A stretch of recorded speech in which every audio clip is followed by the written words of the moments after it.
Usisahau kusubscribe, like na kushare. Mashati TV, we bring the knowledge to the world. Ni mkazi wa kijiji cha Njani, kata Nkoranga, lakini ni mhadhiri wa TEHAMA, chuo kikuu cha Dar es Salaam. Ninafundisha pale, huu ni mwaka wa 18 sasa. Nimechukua fomu ya kuomba idhini ya Chama cha Mapinduzi kugombea ubunge katika jimbo la Arumeru Mashariki kwa sababu kama 2-3 hivi ambazo nitazitaja kwa kifupi. Moja, jimbo la Arumeru Mashariki ni kati ya eneo lenye neema na fursa nyingi za kiuchumi na kijamii. Ni eneo ambalo linakaliwa na watu ambao ni wafanyakazi, wanafanya kazi kwa bidii, ni wakulima, wafanyabiashara, wafanyakazi na shughuli nyingi. Lakini Meru kuna fursa nyingi ambazo zinatoa nafasi ya kuleta maendeleo makubwa ya kijamii. Lakini kusema ukweli, hali ya jimbo letu mpaka sasa hivi haifanani na fursa zilizoko, lakini na aina ya watu ambao wako na utendaji kazi wao. Kwa hiyo nimechukua fomu hii ili niweze kuleta uongozi katika kusaidia jimbo letu kuweza kufaidi fursa zilizoko na bidii za watu wake katika kujiletea maendeleo. Jambo la pili, mimi nimefanya kazi kwenye sekta ya TEHAMA mwaka wa 20 huu na 23 sasa.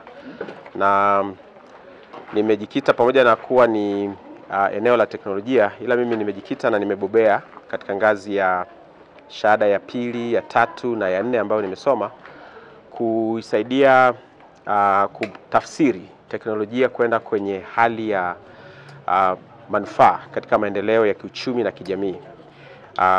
Tunaita ICT Governance and Management, maana ya utawala na uongozi kwenye eneo la ICT. Nimeshiriki katika mikakati mingi ya kitaasisi na kitaifa, kutunga sera, kutunga mikakati, miongozo, lakini kutatua changamoto ambazo zinaikabili sekta ya TEHAMA na uchumi kupitia TEHAMA. Kwa hiyo kwa maarifa na ujuzi huu, ninahakika kwamba nina mchango ambao ninaweza kutoa, kwanza kwenye jamii yangu, lakini pili kwenye taifa kupitia jukwaa la siasa, kwa sababu tuko kwenye ulimwengu wa uchumi wa kidijitali ambapo teknolojia ya habari na mawasiliano inatawala sekta zote za kiuchumi, kijamii na utoaji wa huduma. Kwa hiyo tunahitaji watu wenye uelewa sahihi ambao wanaweza wakatafsiri hali ya uchumi wa nchi na dunia katika muktadha wa mabadiliko ya kidijitali duniani. Jambo la tatu, kwa nini nimechukua fomu?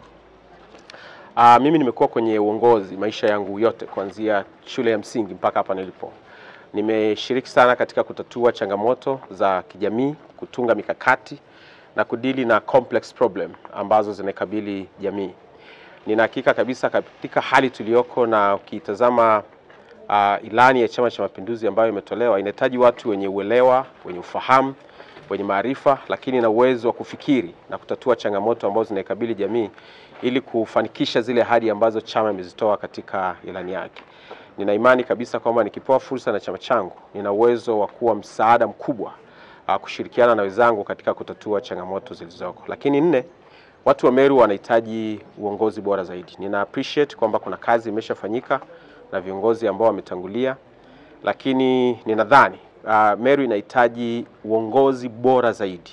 Uongozi wenye uwezo wa kuendana na hali na changamoto zilizoko, uongozi wenye maadili, uaminifu, watu wenye historia ya kufanya kazi na kudeliver, lakini pia inahitaji uongozi ambao unaweza kuileta jamii pamoja ili tutatue zile changamoto ambazo zinatukabili kama watu wa Meru. Na mimi nadhani bila mashaka kabisa nina historia na uzoefu na maarifa na elimu ambayo inaweza kutumika kuisaidia jamii yetu tukasonga mbele. Sasa kwa kuwa kampeni hazijaanza za chama wala za uchaguzi, sitaongea mambo specific ambayo yanahusu vipaumbele ninavyoviona ndani ya Meru. Wakati ukifika nitafanya hivyo iwapo chama changu kitanipa fursa na nafasi ya kushiriki kampeni ndani ya chama, lakini na hatimaye kuteuliwa na chama changu kuwakilisha katika uteuzi wa kuwakilisha watu wa Meru. Nashukuru sana. Usisahau kusubscribe, like na kushare. Mashati TV, we bring the knowledge to the world.